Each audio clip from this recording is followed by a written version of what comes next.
आज के वीडियो में हम कंपेयर करने वाले हैं दो प्रीमियम और powerful mixer grinder Atomberg Yulia और बॉश का ट्रूमिक्स प्रो। दोनों ही 750 वॉट के पावरफुल मॉडल्स है, दोनों प्रीमियम कैटेगरी में आते हैं और दोनों की प्राइस भी लगभग सिमिलर ही है। एटमबर्ग यूलिया आपको मिलेगा 5999 में और बॉश ट्रूमिक्स प्रो का प्राइस है 5699। अब ऐसी सिचुएशन में सबसे बड़ा सवाल होता है कौन सा मिक्सर लेना चाहिए, किसकी परफॉर्मेंस बेटर है, कौन सा ज्यादा स्मार्ट है और कौन सा डेली यूज में आपका काम ज्यादा आसान करेगा। तो इस वीडियो में मैं आपको करके दिखाने वाला हूं एक proper side by side comparison, design से लेकर motor power, jars, features, safety, grinding quality सब कुछ, ताकि आप बिना कंफ्यूज हुए डिसाइड कर सको कि आपके किचन के लिए बेस्ट ऑप्शन कौन सा है। तो चलिए शुरू करते हैं। सबसे पहले अगर डिजाइन और बिल्ड क्वालिटी की बात करें तो एटमबर्ग मिक्सर ग्राइंडर का ओवरऑल लुक काफी प्रीमियम फील देता है। इसका body high quality ABS plastic का बना है जो ना सिर्फ स्ट्रॉन्ग एंड ड्यूरेबल है बल्कि देखने में भी काफी स्टाइलिश लगता है। जो चीज सबसे पहले नोटिस होती है वो है इसका compact size. Normal mixer grinder से ये काफी छोटा है, मतलब छोटी सी जगह में भी ये इजीली फिट हो जाता है। और सबसे अच्छी बात, ये मिक्सर 5 अलग अलग कलर्स में भी आता है, gloss black, Ritz blue, pebble grey, snow white और फ्रॉस्टी मिंट। तो अगर आप चाहते हो कि मिक्सर ग्राइंडर आपके किचन के लुक के साथ भी मैच हो तो ये मिक्सर डेफिनेटली एक स्मार्ट चॉइस लगता है। वहीं अगर बॉश ट्रूमिक्स प्रो की बात करें तो ये भी सॉलिड बिल्ड क्वालिटी के साथ आता है और काफी हैवी ड्यूटी फील देता है। इसके डिजाइन की बात करें तो ये mixer black and Chrome finish के कॉम्बिनेशन में आता है जो देखने में काफी प्रीमियम लगता है, लेकिन इसमें सिर्फ एक ही कलर ऑप्शन मिलता है, वो है ब्लैक। नाउ गाइस, अब जब डिजाइन की बात हो ही रही है तो चलो थोड़ा इनके नॉब कंट्रोल्स की भी बात कर लेते हैं। बॉश के मिक्सर में आपको वही बेसिक 3 स्पीड कंट्रोल और पल्स फंक्शन मिलता है जो स्टैंडर्ड है, लेकिन एटमबर्ग में 3 स्पीड और पल्स के साथ साथ एक एक्स्ट्रा कोर्स मोड भी मिलता है जो मुझे पर्सनली काफी यूनिक और यूजफुल लगा। ये मोड उन लोगों के लिए काफी सही है जो सिलबट्टा जैसा ट्रेडिशनल टेक्सचर पसंद करते हैं। अगर आप चटनी इस मोड में ग्राइंड करते हो ना तो उसका टेस्ट एकदम असली देसी फील देता है जैसा पहले सिलबट्टे पे बनाया जाता था।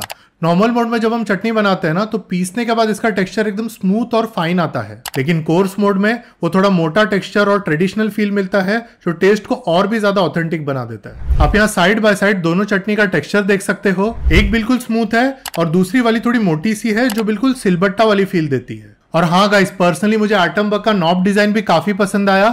इसमें एक एलईडी स्पीड इंडिकेटर दिया गया है जो मिक्सर को ऑन करते ही ग्लो करता है और गाइस वो लुक ऑनेस्टली काफी कूल लगता है, एकदम मॉडर्न और प्रीमियम फील देता है। अब अगर इनके मोटर की बात करें तो एटमबर्ग और बॉश दोनों ही 750 वॉट के पावरफुल मोटर के साथ आते हैं, लेकिन आरपीएम यानी स्पीड के मामले में थोड़ा सा डिफरेंस है। बॉश का मैक्स आरपीएम है 22,000 जो फास्ट ब्लेंडिंग और फाइन ग्राइंडिंग के लिए काफी बढ़िया है। वहीं एटमबर्ग में दिया गया है 750 वॉट का इंटेलिजेंट मोटर जो आपके यूज के हिसाब से अपनी स्पीड खुद एडजस्ट करता है 2000 आरपीएम से लेके 18,000 आरपीएम तक। अब ये सब सुनने में तो सिंपल लगता है, लेकिन इसका रियल बेनिफिट तब समझ आता है जब आप अलग अलग काम करते हो। जैसे अगर आप चॉपर जार में वेजिस चॉप कर रहे हो तो ये लो आरपीएम पे काम करता है अराउंड 2000 आरपीएम, ताकि सब्जियां बराबर चॉप हो, बिल्कुल पेस्ट ना बन जाए। अगर आप कोर्स मोड यूज करते हो, जैसे अगर आपको सिलबट्टा जैसा टेक्सचर चाहिए चटनी में, तो ये 5000 आरपीएम पे ऑपरेट करता है। और अगर आपको एकदम फाइन ग्राइंडिंग करनी हो, जैसे हल्दी, डोसा का बैटर या स्मूथ चटनी बनानी हो, तो ये अपने फुल स्पीड पर चला जाता है 18,000 आरपीएम। तो ओवरऑल देखा जाए तो एटमबर्ग में आपको वाइड आरपीएम रेंज मिलती है और सब कुछ ऑटोमेटिकली एडजस्ट होता है based on what you are making, मतलब नो मैनुअल एफर्ट्स और हर काम के लिए परफेक्ट स्पीड मिलती है। नाउ गाइस, अब अगर जार्स की बात करें तो बॉश एंड एटमबर्ग ये दोनों ही मिक्सर्स 4 जार्स के साथ आते हैं। बॉश के साथ आपको मिलता है एक 1.5 लीटर का वेट ग्राइंडिंग जार, एक 1 लीटर का ड्राई ग्राइंडिंग जार, 400 ml का चटनी जार और एक 1.5 लीटर का जूसर जार जो फ्रूट फिल्टर के साथ आता है। वहीं एटमबर्ग के साथ में आपको मिलता है एक 1.5 लीटर का लिक्विडाइजिंग जार, 1 लीटर का मल्टीपर्पज जार जिसे आप टफ ग्राइंडिंग जैसे हल्दी वगैरह ग्राइंड करने के लिए भी यूज कर सकते हो। साथ ही मिलता है 0.5 लीटर का चटनी जार और एक 0.5 लीटर का चॉपर जार जिसमें आप प्याज, गाजर या शिमला मिर्च जैसी चीजें आसानी से चॉप कर सकते हो। और ऑनेस्टली गाइस, ये जो चॉपर जार है वो किचन में काफी काम का होता है, स्पेशली जब आपको कोई चीज जल्दी में कट करनी हो। वैसे दोनों मिक्सर्स के जार्स की quality strong and sturdy feel होती है। ब्लेड्स भी शार्प स्टेनलेस स्टील के हैं जो ग्राइंडिंग का काम एफिशिएंटली करते हैं।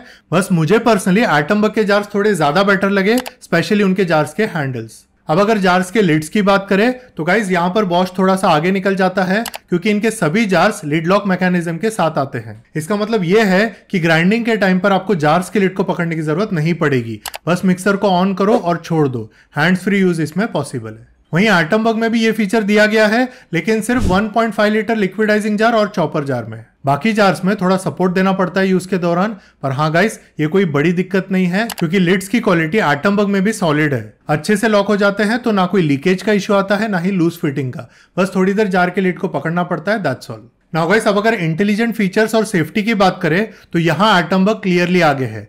इसमें कुछ ऐसे एडवांस सेफ्टी फीचर्स दिए गए हैं जो रियल लाइफ में काफी काम आते हैं। इसमें एलईडी स्पीड इंडिकेटर मिलता है, जार लॉक डिटेक्शन मिलता है, मतलब अगर जार प्रॉपरली फिक्स नहीं हुआ तो मिक्सर बीप करके अलर्ट करेगा और चालू ही नहीं होगा, और जब जार सही से सेट हो जाता है तो ये एक व्हाइट लाइट और बीप साउंड के थ्रू आपको सिग्नल देता है कि अब मशीन यूज के लिए रेडी है। इसके अलावा इसमें फॉल्ट इंडिकेशन का फीचर भी है, यानी अगर मिक्सर में कोई दिक्कत हो, जैसे जार प्रॉपरली ना लगा हो या फिर मशीन ओवरलोड हो गई हो, तो ये रेड लाइट के थ्रू तुरंत अलर्ट कर देता है ताकि आप बिना कुछ डैमेज किए उसे तुरंत हैंडल कर सको। और सबसे अच्छी बात, अगर मिक्सर चलते वक्त अचानक से पावर कट हो जाए और थोड़ी देर बाद जब लाइट वापस आए तब भी ये मिक्सर ऑटोमेटिकली स्टार्ट नहीं होता जब तक आप खुद इसे मैन्युअली ऑन ना करें। आपको इसे मैन्युअली दोबारा स्टार्ट करना पड़ेगा तभी ये चालू होगा, जो सेफ्टी पॉइंट ऑफ व्यू से एक बड़ा प्लस पॉइंट है। लेकिन गाइस बॉश के मिक्सर ग्राइंडर में आपको ये सभी स्मार्ट और एडवांस सेफ्टी फीचर्स नहीं मिलते। बॉश में सिर्फ बेसिक ओवरलोड प्रोटेक्टर दिया गया है, यानी अगर मशीन पे ज्यादा लोड पड़ गया तो वो सिंपली शट डाउन हो जाता है बस। ना कोई एलईडी इंडिकेटर्स मिलते हैं, ना ही कोई स्मार्ट अलर्ट वाले फीचर्स। तो अगर सेफ्टी पॉइंट ऑफ व्यू से देखा जाए तो बॉश थोड़ा बेसिक फील होता है, जबकि एटमबग आपको एक स्मार्ट और सिक्योर एक्सपीरियंस देता है। और गाइस अगर हम एक ऐसा प्रोडक्ट ले रहे हो जो रोज यूज होने वाला हो तो यहाँ पर एक और चीज इंपॉर्टेंट हो जाती है, वो है वारंटी। तो गाइस अगर वारंटी की बात करें तो यहाँ भी एटमबग थोड़ा आगे निकल जाता है। एटमबग देता है 3 इयर्स की वारंटी, जबकि बॉश में आपको सिर्फ 2 साल की वारंटी मिलती है। सो गाइस अगर ओवरऑल देखा जाए ना तो ये दोनों ही मिक्सर्स अपने अपने तरीके से पावरफुल और रिलायबल है।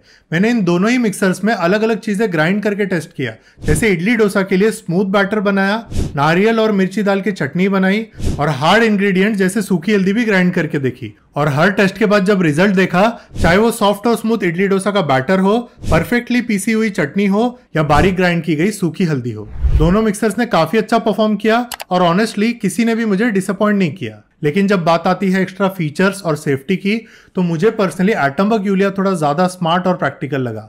इसमें LED speed indicator, jar lock safety, chopper jar और कोर्स मोड जैसे फीचर्स मिल जाते हैं जो बॉश के मिक्सर में नहीं मिलते। और ऑनेस्टली गाइस ये छोटी छोटी चीजें ही होती है जो डेली यूज में काफी काम आती है। तो हाँ, परफॉर्मेंस तो दोनों की ही स्ट्रांग है, लेकिन जब उसके साथ एक्स्ट्रा फीचर्स भी मिल रहे हो तो मेरी तरफ से एटमबग यूलिया थोड़ा बेटर चॉइस बन जाता है। वैसे गाइस ये मेरा पर्सनल एक्सपीरियंस और ऑब्जर्वेशन था इन दोनों मिक्सर को यूज करके।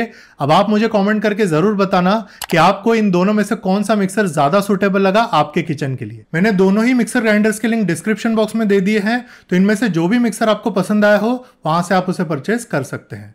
तो गाइस आज के वीडियो में बस इतना ही। मैं उम्मीद करता हूं आपको ये वीडियो काम का लगा होगा और पसंद आया होगा। अगर आपको ये वीडियो पसंद आया तो वीडियो को लाइक जरूर करें, और चैनल पर नए हो, फर्स्ट टाइम मेरा वीडियो देख रहे हो तो चैनल को सब्सक्राइब करना ना भूलें। Thank you.